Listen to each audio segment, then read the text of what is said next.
চেন্নাই মানে কেবল একটা দল নয়, একটা অনুভূতি, একটা আবেগ। হলুদ জার্সি, প্যাকচিপক স্টেডিয়াম আর গ্যালারিতে ধ্বনি ধ্বনি শব্দ, এই দৃশ্যটাই যেন আইপিএল এর প্রাণ। আর সেই দল চেন্নাই সুপার কিংস এখন তৈরি ২০২৬ মৌসুমের নতুন যাত্রায়। আর খবর এসেছে বড়সড়, দলটা তাদের রিটেনশন লিস্ট প্রায় ফাইনাল করে ফেলেছে। শুধু তাই নয়, তারা এবার মোট ১২ জন খেলোয়াড়কে নিজেদের সঙ্গে রাখার সিদ্ধান্ত নিয়েছে। প্রশ্ন একটাই, কারা থাকছেন সেই বিশ্বাসের ১২ জন? আর ধোনির এ হয়তো শেষ আইপিএল কি হতে চলেছে সোনালী বিদায়। চলুন একে একে দেখা যাক কারা থাকছেন চেন্নাই ভবিষ্যতের মূল মেরুদণ্ড হয়ে। নম্বর ১-এ ঋতুরাজ গাইকোয়াদ। ধোনির পরে চেন্নাইয়ের ব্যাটিংয়ের বর্ষা যদি কেউ হয় সেটা ঋতুরাজ। টাইমিং, ক্লাস আর মস্তিষ্ক সব আছে তার মধ্যে। ২০২৫ মৌসুমে চোটে ভুগলেও মাঠে নামলেই রান, আর সেই ধারাবাহিকতায় তাকে আবারও দলের প্রথম রিটেন খেলোয়াড় করেছে চেন্নাই। দ্বিতীয় নাম রবীন্দ্র জাদেজা। ফিল্ডিংয়ে বিদ্যুৎ, ব্যাটে বিস্ফোরণ, বল হাতে জাদু। জাদেজা ছাড়া চেন্নাই সুপার কিংসের তালিকা যেন অসম্পূর্ণ। ধোনির ডান হাত, দলের প্রাণ। আর ২০২৬-এ এও জাদুটা থাকছে হলুদ জার্সিতে। তৃতীয় নাম মহেন্দ্র সিং ধোনি। হ্যাঁ, এ নামটাই চেন্নাইয়ের আত্মা। শোনা যাচ্ছে এটাই হতে পারে ধোনির শেষ আইপিএল সিজন।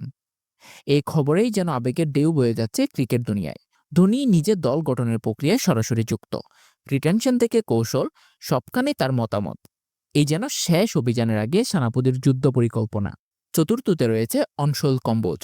২০২৫-এ আলোকারেন এই তরুণ পেসার। নিখুঁত লাইন, লেংথ, স্থির মস্তিষ্ক। ধোনি তাকে ভবিষ্যতের ম্যাচ উইনার হিসেবেই দেখছেন। পঞ্চমে রয়েছেন আয়ুষ মাহাত্রে, টপ অর্ডারের উদীয়মান তারকা। সুযোগ পেতেই বিস্ফোরক ইনিংস খেলেছেন।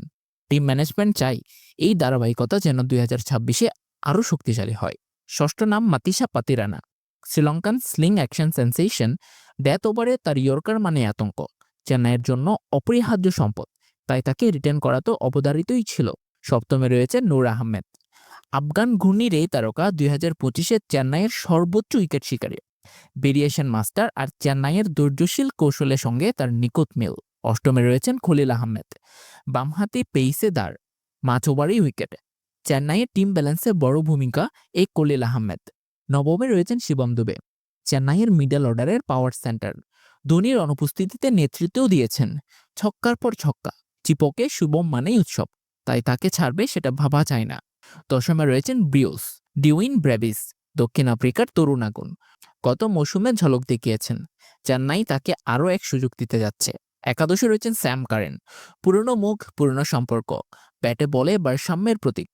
ইংল্যান্ডের এই অলরাউন্ডার আবার ফিরছে ধোনির মিশনে। সর্বশেষ ১২ নম্বরে রয়েছেন উর্মিল প্যাটেল। তরুণ, কাঁচা কিন্তু প্রতিশ্রুতিবান। ফ্র্যাঞ্চাইজি জানে ভবিষ্যতে চমক এখানেই লুকিয়ে থাকতে পারে। এই হলো চেন্নাইয়ের বিশ্বাসের ১২, যাদের ঘিরে তৈরি হচ্ছে নতুন পরিকল্পনা। বাকি সবাইকে রিলিজ করা হবে, যাতে মেগা অকশন থেকে নতুন মুখ এনে দলটাকে আরও শক্তিশালী ও আধুনিক করা যায়। কিন্তু বড় প্রশ্ন এখনো একই, এই ১২ জন কি পারে ধোনিকে তার শেষ যুদ্ধে আবারও ট্রফি উপহার দিতে? কারণ এবারের আইপিএলে শুধু জেতাই নয়, এটা হবে এক ইমোশনাল যাত্রার শেষ অধ্যায়। চিপকের গ্যালারিতে শেষবারের মতো যখন ধোনি ব্যাট হাতে নামবেন, তখন হয়তো বাতাসে বাজবে থালা থালা, আর ক্রিকেট বিশ্ব তাকিয়ে থাকবে এক ইতিহাসের দিকে। আপনার মতে কি এই ১২ জনের স্কোয়াডই কি চেন্নাই পারবে আবার রাজত্ব ফিরে পেতে? কমেন্টে জানিয়ে দিন। আর যদি আপনিও হন হলুদ বাহিনীর অন্তরের ফ্যান, তাহলে এই ভিডিওটি শেয়ার করে দিন। কারণ গল্পটা এখানেই শেষ নয়। চেন্নাই সুপার কিংসের কিংবদন্তি এখনও লেখা বাকি। যদি ভিডিওটি ভালো লাগে তাহলে ক্রিক গল্পকে সাবস্ক্রাইব করে রাখুন।